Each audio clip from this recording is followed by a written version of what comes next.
এই যে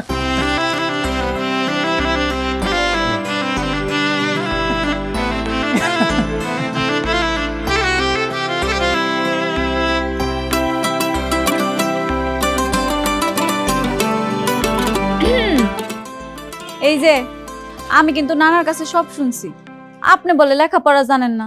কি সুন্দর পত্রিকা পড়তেছেন দেখি। না না, আমি তো পত্রিকা পড়তেছিলাম না। কি কোন? পত্রিকা দেখে দেখে এত সুন্দর করে হাসতেছেন, আবার বলতেছেন পত্রিকা পড়েন নাই। আমি তো মজার মজার ছবি দেখে হাসতেছিলাম। আচ্ছা, নানা কইছে আপনি নাকি জমিদারের আসল পোলা। আপনি কি আসলে আসল পোলা? জানেন, কালকে যখন আপনি আমারে কইছেন আমি বিশ্বাস করিনি, ভাবছি কি আপনি মিথ্যা কথা কইছেন। না না, আমি সত্যিই কইছি। সত্যি কইছেন? তা আপনি যদি জমিদারের আসল পোলা হন, এরকম কর্মচারীর মতো পোশাক পরছেন, আবার পড়াশোনাও জানেন না, বিষয়টা কেমন না?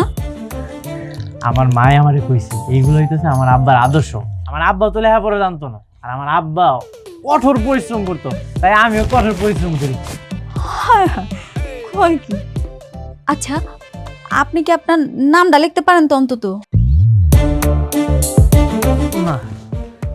পারেন না? একটা কাজ করলে কেমন হয়?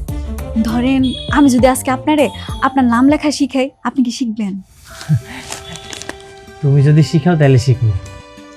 তাহলে একটা কাজ করি, খাতা নিয়ে আসি, আজকে আমি আপনার শিখাবো নাম লেখা।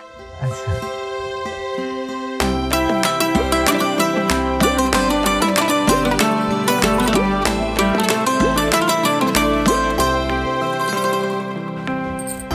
এই যে খাতা নিয়ে আসছি, এখানে আপনার নামটা লিখবেন। সুমন। ঠিক আছে, এই দেখেন।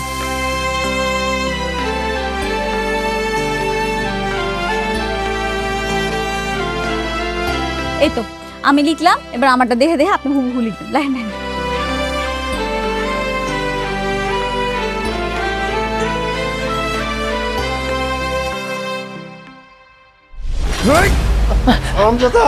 লেখাপড়া শিখতেছস? পড়ালেখা কোনো দোষ নাই, সব দোষ আমার। আমি কইছিলাম নাম শিখাবো। ফকিনীর বাচ্চা, তুই আমার ভাইকে লেখাপড়া শিখাস? এই তোরে মাইরাই ভালো। মজার আমার রাত্রিরে মাফ করে তার ফোন করছে মাইয়া মানুষ। আমি গুষ্টি গিলাই করে বাচ্চা, তুই তোর নাতনি দিয়ে আমার আড়ত থেকে বিদায় হ। এই কে কোথায় আছস? এই তোর ভাই কর, কলনে ছাড়ে সবাই কর। আর তুই পড়াশোনা শিখস? পড়াশোনা আর পড়াশোনা শিখবি? আমার আর হইব না, মাফ করে দেন। আর যদি কোনোদিন দেখছি পড়াশোনা শিখতেছস তো চামড়া আমি আলাদা করে হারাম। কাম কর, কাম করে শিখবে তো। পড়াশোনা শিখি